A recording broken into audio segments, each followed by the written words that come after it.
Hello and welcome to the Hibs Observer Friday afternoon briefing ahead of the Edinburgh derby with myself, Liam Bryce, joined by Matty Fairnie to look ahead to a huge game for Hibs.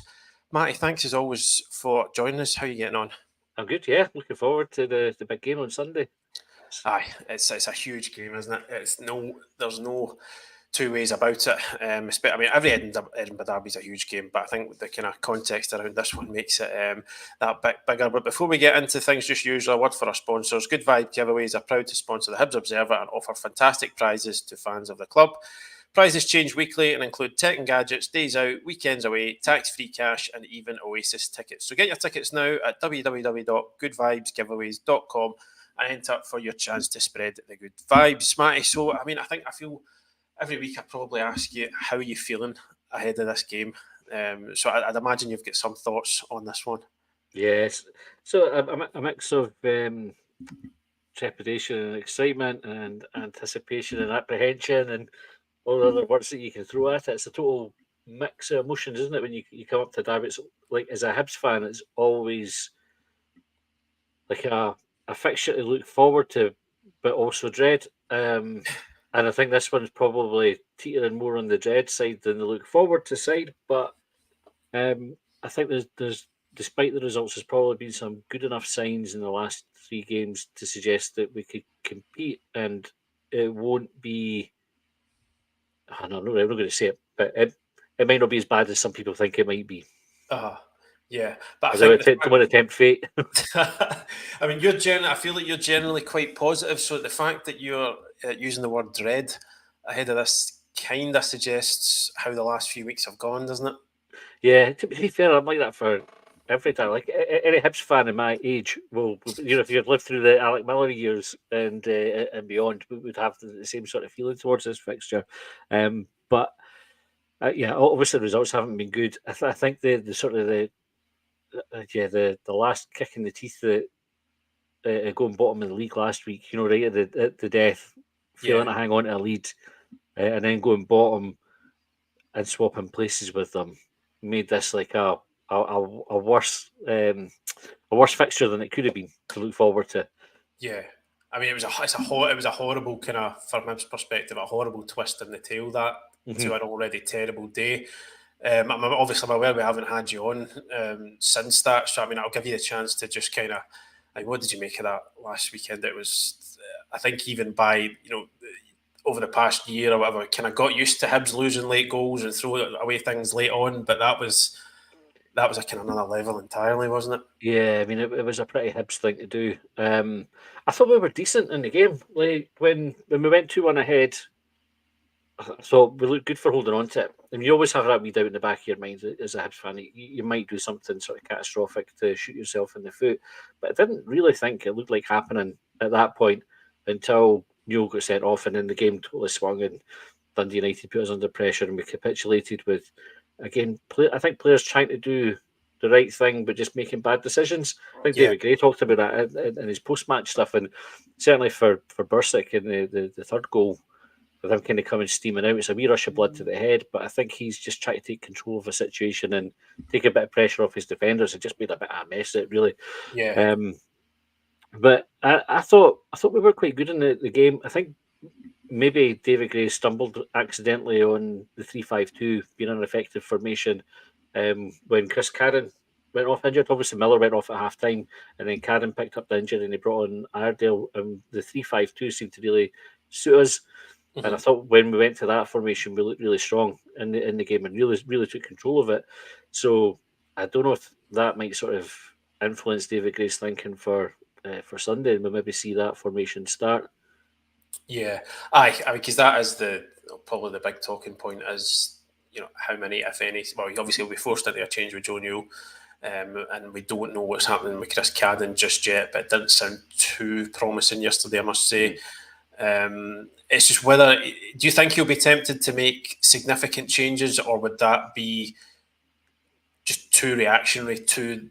Would that be too reactionary to what happened in the final moments of that game last week, rather than looking at how it went? That most of that second half went.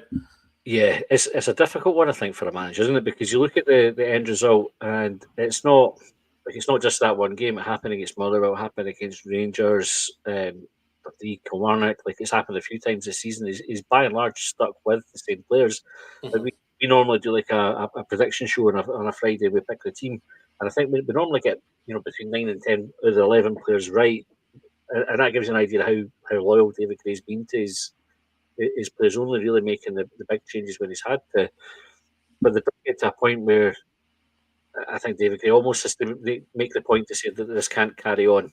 Yeah. And whether he does it for the derby, which is it's a big risk, isn't it? Because really, you want to have players that have played together and have a bit of an understanding rather than shaking it up for a big game.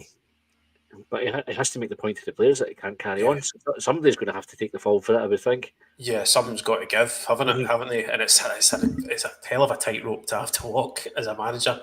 I can imagine the sort of agonising and the length of discussions that will be had over that through the week. I think the most sort of scrutiny is falling on Joseph Bursick because of what happened at the end of the game. Gray was obviously asked about it yesterday. And he gave him quite solid backing. It said obviously he knows he'd made a poor decision for the winning goal last week, but pointed out that he's also made good decisions as well, that he hasn't lost any confidence in him.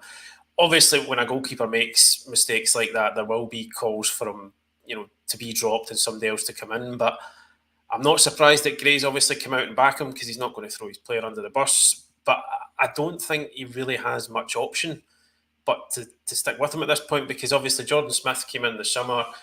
He's played one game away at Kelty Hearts.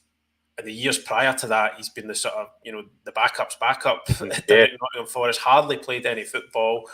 To either throw him or young Max Boric into a game like this, I think for me it probably would be. That would probably be a bigger risk than sticking with Bursick. I'm not sure Gray has too much choice. Nah, I think sticking with him is the lesser of three evils, I suppose, if you bring Boric into the equation as well. Although Boric has played in the derby, didn't he? Played in a 2-2 draw. So he did last year, I think, because we had a couple of injuries to Marshall and Wallacott. I forgot his name for a second there. So I mean, Boric at least has experienced the fixture, but I think it would be the wrong move to bring him in out of the cold for this, especially if he's overtaken Smith, who's seen as the backup. So I think obviously Boric made the mistakes on Saturday that cost us. I think probably the last two goals he was culpable for to some extent, definitely the third one. But I've probably seen enough from him to think that he's all right. Like he's quite a good keeper for making decisions to come for crosses and punch and catch them. We've commented on that on the podcast a few times over the course of the season. He's had one really good save against Rangers right at the death with the header for Dessers. But other than that, I don't think he's really sort of shone in any of the games. But also, he's not had loads to do. Like Hibs on a team that give away loads of chances against us. Yeah, that's the thing, isn't it? So I think it's quite hard to judge Boric, and the chances that we do give away tend to be quite good ones that teams score from. And again, that's quite hard to judge a goalkeeper as well, because you look and think, well, every shot that goes on target's a goal, but they tend to be quite good chances that the striker should score from. And so it's quite harsh to criticise a keeper for that. Yeah, and I suppose if you were to drop him for this game after those mistakes, it would almost look as though David Gray's completely writing him off at that point, because you'd got to think that would have a massive effect on his confidence, and then you're then kind of basically saying, right, well, this guy is done. I mean, it might sound a wee bit of an exaggeration, but I think that's the impression it would give off. And then you're going into January looking, do you need to bring in another goalkeeper? You're relying on the backup until you get there. It would, I think, just as I kind of said before, I don't think he has too many options. And I'm not saying like, he's only sticking with him because he has to. It's clear like David Gray still has some faith, or full faith, as he said, in Joseph Bursick. You've made some good points there.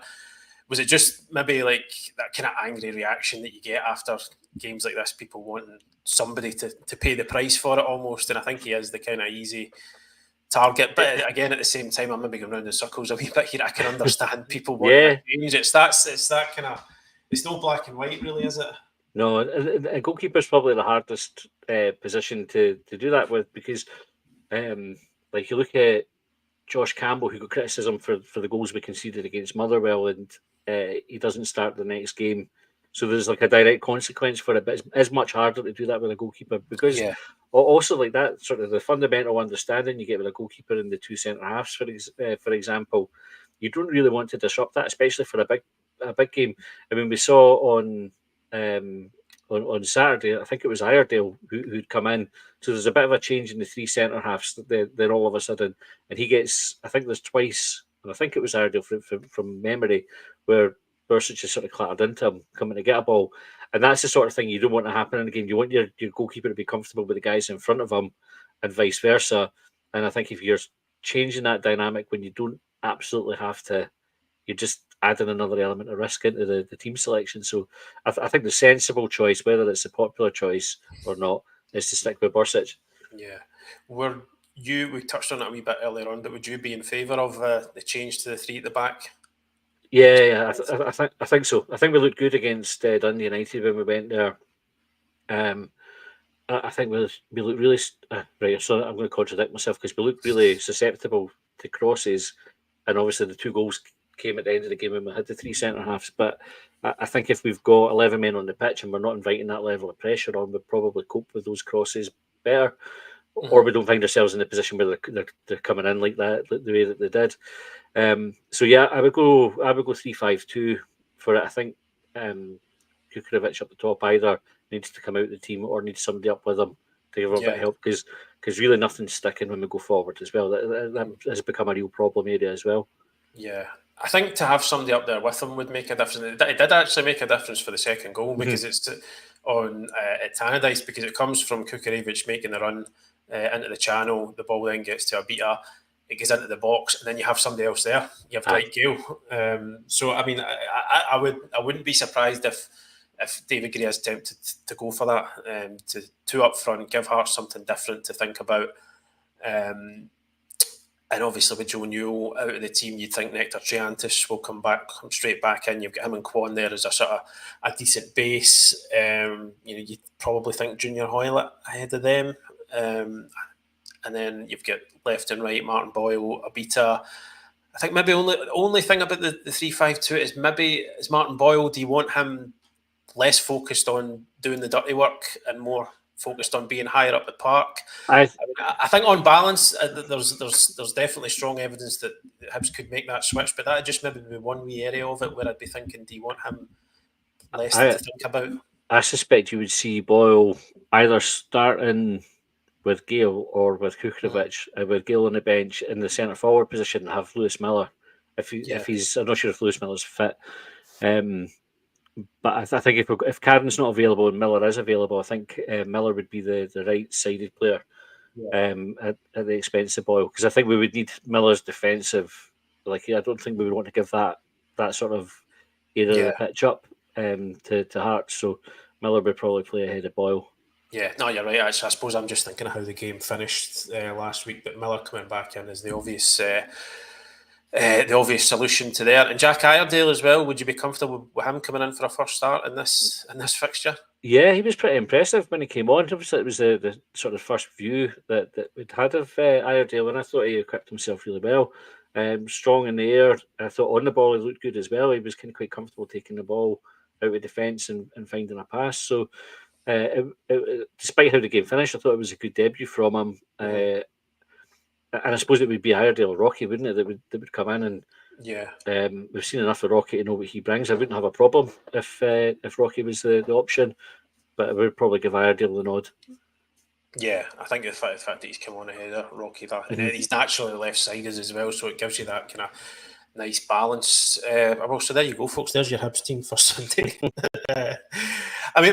Somebody who's not. Well, I think given how things have gone in the past few weeks, it'd be a surprise to see in it, and this in itself is a surprise. Given how important he's been over time, is Ellie Yuan. Kind of no minutes in either of the last two games. Started against St Johnstone, was taken off at half time. Got a wee bit of time against Rangers. David Gray was asked about him yesterday. A kind of interesting response. We were talking about it before we came on.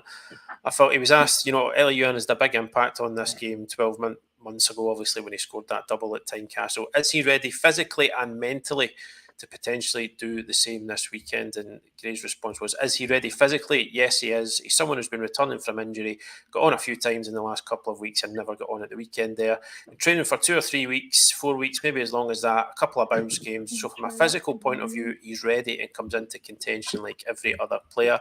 And then he talks a wee bit about how there's strength and depth in those areas. So he's up against 3, 4, 5 other players. So, I mean, maybe, I don't know if I'm reading too much into this. I wasn't at yesterday's press conference, so sometimes it looks a bit different down on paper, but it does kind of look as though he addressed the is he physically ready side of it without there was also is he psychologically ready? Sometimes managers do that, but I think given the kind of peculiarness of the situation and how little he's featured, do you read anything into that? So that's an interesting answer, isn't it? Like for him to sort of dodge that aspect of the question altogether probably says more than if he'd just kind of come out and addressed it. I'd love to see Ellie Ewan come back into the team. I think he's that sort of explosive player, but on his days he can win us games, and it doesn't really seem to be doing anybody any good to have him on the bench and not featuring. I think even for Ellie himself, it can't be that good an experience to kind of be. You train all week, you get stripped, and you're out on the bench. You're going to do the warm ups and everything, knowing fine well that you're not necessarily going to feature. I think it's a difficult place for a player to come back from.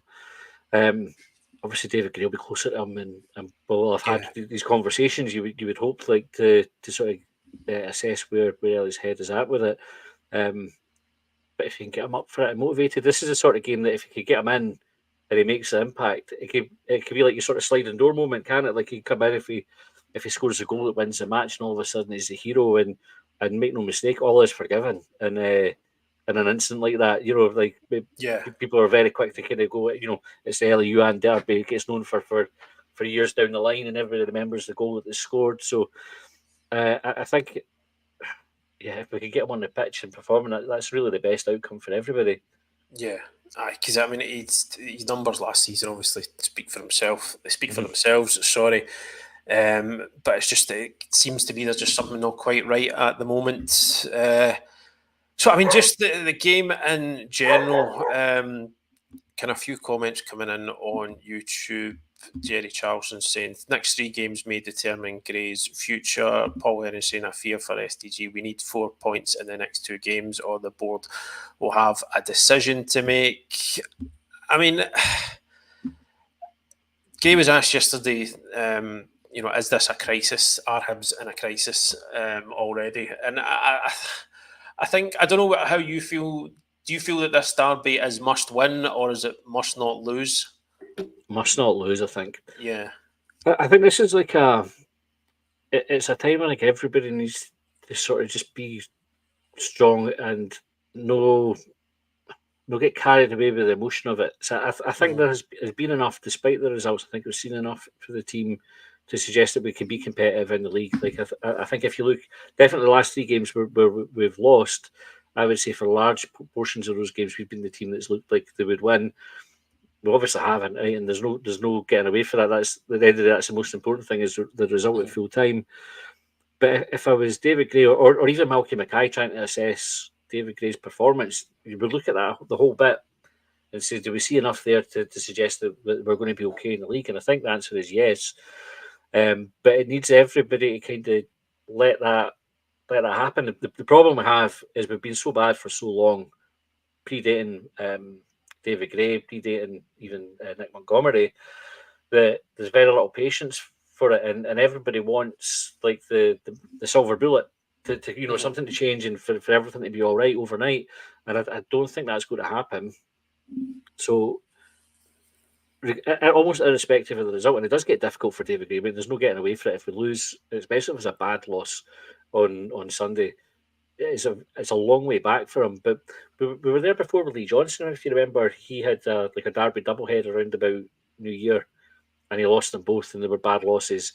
And he hung on to his job for a fair bit longer, because he had that bit of backing. I think the appetite at the club is to give David Gray the backing, and also, by the way, there's that wider situation about the Black Knights not being in favour of Malky and Dave. getting their jobs, and Ian Gordon and Ben Kensel taking the decision anyway. Mhm. So they've almost sort of cornered themselves with that. If they pull the trigger on it early on, it doesn't look great for them in terms of Yeah. their own decision making, which is already like folk have questioned that loads over the last couple of years as it is. So it's I think for some fans it'd be catastrophic for David Gray if we lose, but I think the club will give him more time, and I think the vast majority of fans will give him more time. Yeah. Be interested to see what happens if we then follow up with a loss in Dingwall in midweek though, because that's kind of where you are. If you bounce back and get a quick win, you can forget about the Derby defeat, quite quickly, and he gets away with it. If we lose another, like that's then 5 on the bounce that we've lost, including a Derby defeat. It's a long way back for that for Gray. Even taking into account it's only like a short number of games that he's had. Yeah.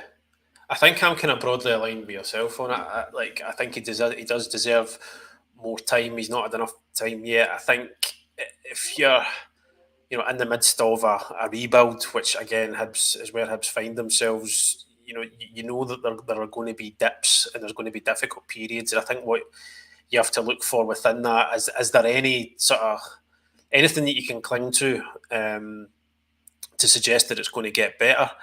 I think. And I don't just mean. I mean, I do to an extent mean performances. Can you look within, where can I more sort of take a more cold look at it within games? What is there anything in these performances that suggests that this could click, that this could get better? And I think even in the games that Hibs have lost, I think you're right in that there has been sort of signs dotted through it. I think they've lost the game in moments. They've not, lost it over. Over the entire piece where it's just been, everything is just nothing. Where just nothing has worked. They've lost it in bad moments. So I think again, you make a good point. If Falky Mackay's looking at that, he will be taking that into account and saying, well, there is signs in here that this could turn, that this could click, but it needs. I think the longer it goes on, the less that those kind of promising elements matter to supporters, because the emotion then comes more and more into it. And I think the longer you go without a win as well, that then has got to affect the players to an extent. Like how long can it go on? Where there are promising elements within performances, there are good bits, but how many like psychological blows can players take and managers take before their sort of capacity to keep building on those good things is overtaken by these kind of consistent setbacks? And it must be a really fine line, and I just kind of hope that Hibs, before it gets to that stage where they can find something to turn that around and give themselves something and give fans something to cling to in terms of results. Because I think you've kind of, if fans can see where it's going in the middle of a rebuild, then you get afforded that bit more patience and a bit more willingness to kind of go along for the ride. So, I mean, and obviously, we've kind of talked about this in a sort of negative, from a negative perspective so far about, what a loss would mean. But I suppose if you flip that, the opportunity to get a long overdue win for Hibs in the Edinburgh Derby and then have another game to go and potentially get a good result, they've got to try and see it as an opportunity, I think, is what you're saying. It could the narrative could change really quickly. If Hibs can, I feel I was writing the other day that they've kind of backed themselves into a corner a wee bit, but if it only takes one or two results, I think, in this league to get yourself out of that and give yourself a bit of breathing space. Yeah, I think what was interesting about the press conferences and stuff coming out this week was the chat around the players sort of taking matters into their own hands. So David Gray said that he didn't have to do much talking on Monday. The players, I think, the gist of it was that they thrashed it out between themselves.